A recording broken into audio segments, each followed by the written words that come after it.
Muy buenos días, mis amados. Nuevamente con ustedes con el propósito de seguir con este recorderis de lo que ya hemos visto en el curso de interpretación bíblica. En el video pasado recordamos acerca de la primera regla de interpretación que dice que la Biblia se interpreta a sí misma, que el mejor intérprete de la Biblia, el intérprete autorizado de la Biblia es la misma Biblia, que cuando usted siempre debe tomar un pasaje bíblico, un texto bíblico, debe tomarlo teniendo en cuenta que hace parte de la Biblia, y si usted no entiende, no tiene cierta claridad, tiene alguna duda, busque primeramente en la misma Biblia otros pasajes, otros textos bíblicos que le puedan dar claridad antes de acudir a un comentario bíblico que puede ser muy bueno, pero antes de eso, por favor, acuda a la misma Biblia. Entonces, eso pues ya lo explicamos en el video pasado. Si no lo recuerda, usted puede volver al video y escucharlo, y también lo vimos en clase virtual. Hoy vamos a ver acerca de una segunda regla para interpretación bíblica. Esa segunda regla habla de texto siempre en contexto. Texto siempre en contexto. Eso significa que cuando uno lee un pasaje, uno debe tener en cuenta el contexto de ese pasaje. ¿Pero qué es el contexto? El contexto se refiere a todo aquello que rodea a ese texto que nosotros leemos. De hecho, como les he dicho antes, nosotros siempre, diariamente, tenemos que estar interpretando. No solamente la Biblia, sino aún cuando hablamos con otras personas, cuando vemos algo allá en la naturaleza o vemos un hecho, siempre tenemos que interpretarlo. Y para interpretarlo bien es necesario contextualizarlo, es decir, ponerlo en contexto, ¿sí? El contexto son los hechos o las circunstancias que rodean ese hecho. O en este caso, en el contexto bíblico, es las circunstancias o los textos que rodean al texto o pasaje bíblico que estamos estudiando. Siempre se debe estudiar los textos en contexto. Definitivamente, nunca, jamás, por favor, interprete un texto por fuera del contexto. Siempre, porque precisamente las sectas, las herejías, los errores doctrinales que se han mantenido y que salen cada rato es por causa de tomar textos fuera de contexto. Es más, la misma manipulación que muchas veces ejercen algunos pseudomaestros, digámoslo así, pseudomaestros de la Biblia, pueden manipular a los demás tomando textos de la Biblia pero sacados de contexto. Cuando uno saca un texto fuera de su contexto, lo pone a decir lo que uno quiera.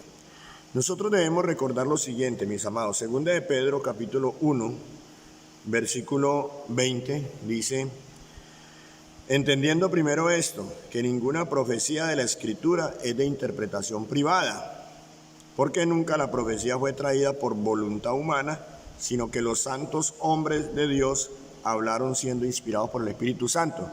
Esto quiere decir que nosotros no podemos estar interpretando la Biblia como nosotros queramos, simplemente porque yo siento, porque yo creo, porque esto es lo que a mí me conviene, que esto es lo que sirve en este momento. No, la Biblia se interpreta como es, porque es que la Biblia, los hombres que escribieron la Biblia no lo hicieron por su propia voluntad, sino que el autor de la Biblia es Dios, a través del Espíritu Santo, por su Espíritu. Él inspiró a estos santos hombres. Entonces debemos tener mucho cuidado a la hora de interpretar.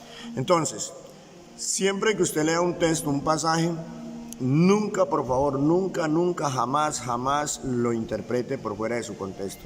No se fíe de que usted lo leyó y que ya lo entendí. No. Mire el contexto, por favor. Pronto, ahorita vemos un ejemplo. A ver, vuelvo y repito, las herejías y los errores y las contiendas y todas esas cuestiones, sobre todo errores doctrinales, salen precisamente de tomar textos fuera de su contexto.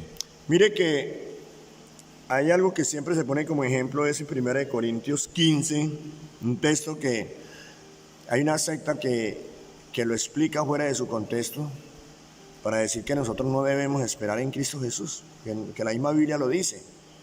En 1 Corintios capítulo 15, ya les digo cuál es el versículo, donde dice: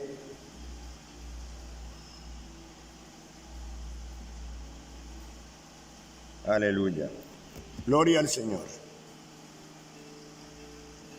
En 1 Corintios capítulo 15, versículo 19, el apóstol Pablo le dice a la iglesia: si en esta vida solamente esperamos en Cristo, somos los más dignos de conmiseración de todos los hombres. O sea, Pablo en este texto está diciendo, o sea, lo que uno puede leer allí literalmente es que si alguien espera en Cristo solamente en Cristo, entonces somos los más dignos de pesar, de tristeza, de qué pesarcito con estos que solamente esperan en Cristo. Dice, somos los más dignos de lástima, ¿sí? De todos los hombres. O sea, como que dice, somos los más tontos.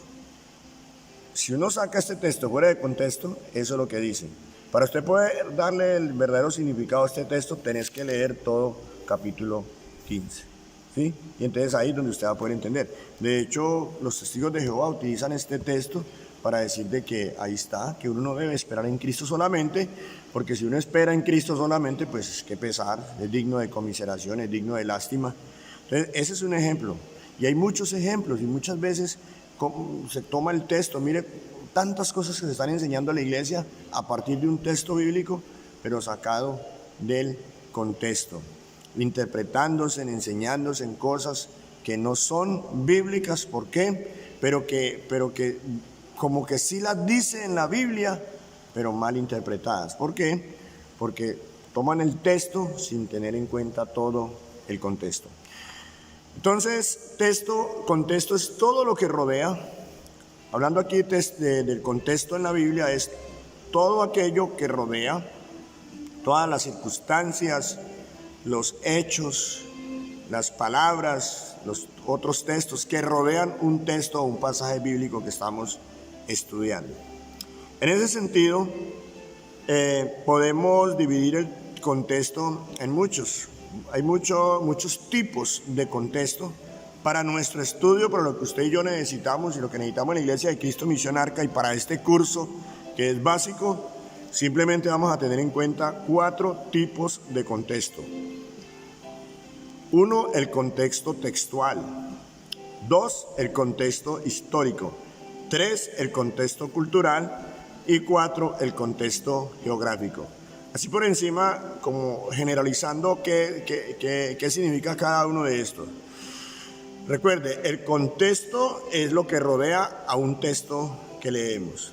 Entonces, el contexto textual se refiere a los textos, o sea, a los versículos, pasajes, capítulos, libros de la misma Biblia que rodean a ese texto que estamos estudiando. O sea, ese texto que estamos estudiando está dentro de un pasaje, a la vez está dentro de un capítulo, a la vez ese capítulo está dentro de un libro o de una carta, ¿sí? A la vez ese libro o carta está dentro de un testamento, y ese testamento está dentro de la Biblia, el todo de la Biblia. Entonces, a eso se llama contexto textual, o sea, los textos que rodean a ese texto. El contexto histórico se refiere a la situación histórica. Debemos entender que la Biblia se escribió por hombres la escribieron, ¿sí? Inspirados por Dios, hombres que vivieron en un tiempo real, histórico, que enseñaron, que a través de lo que escribieron enseñaron verdades eternas, sí, pero ellos escribieron dentro de algo que estaba sucediendo en ese momento histórico. Era en ese momento histórico, escribieron para esa época. Por ejemplo, el apóstol Pablo cuando escribe a los corintios, él está escribiendo a los corintios y los corintios del primer siglo. Corinto ya no existe, la ciudad de Corinto no existe, ¿sí? Pablo nunca pensó que nos estaba escribiendo a nosotros. Entonces Pablo escribe porque hay unos problemas en la iglesia de Corinto y entonces el momento histórico ahí es que había unos problemas en Corinto y él escribe tratando de darle solución o respuesta a esos problemas. Entonces, hay que tener en cuenta eso, el contexto histórico, la historia, lo histórico, lo que estaba pasando en el mundo, lo que estaba pasando alrededor de ese lugar o de esa situación en donde se escribió ese texto. Ahora, el contexto cultural se refiere a los usos y costumbres de los pueblos, allí donde se escribió. Generalmente tenemos en cuenta, por ejemplo, en el Antiguo Testamento tenemos en cuenta la cultura hebrea, cómo eran los hebreos. Tenemos en cuenta la cultura de los países o naciones o pueblos que rodeaban a los hebreos y eso nos va a ayudar a entender con mayor claridad textos del Antiguo Testamento. En el Nuevo Testamento, pues también tiene que ver con la cultura hebrea, pero ya se le suma la cultura grecorromana, o sea, la de los griegos y la de los romanos. Tenemos que entender cuáles eran los usos y costumbres para poder entender ese texto que está ahí en la Biblia, que estamos estudiando, para poderlo entender con más claridad. Y en el contexto geográfico, tiene que ver con la geografía, es decir, con la parte física, terrenal, la tierra, digamos que montañas, que cómo era el clima, que si habían ríos, etcétera, porque la geografía de la región influye notablemente en las costumbres, en la comida, por ejemplo, en la forma de vestir, en la forma de ser de la gente. Vamos a ponerle rápidamente un ejemplo. Si usted ve a alguien de un boyacense, por ejemplo, ¿sí? Y ve a un costeño actuando, usted va a encontrar la diferencia de una vez en su forma de vestir, en la forma de hablar, en la forma de moverse, en la forma de pensar. Entonces eso tiene que ver, ¿por qué? Porque el contexto geográfico es diferente. Entonces, mis amados, de eso se trata el contexto. Entonces recordemos, el contexto es lo que rodea al texto. Existe contexto textual, o sea, las palabras que están dentro de la Biblia que rodean a ese texto, el contexto histórico, el momento histórico en el cual se escribe ese texto, el contexto cultural, la cultura de los pueblos a los que se escribe y el contexto geográfico.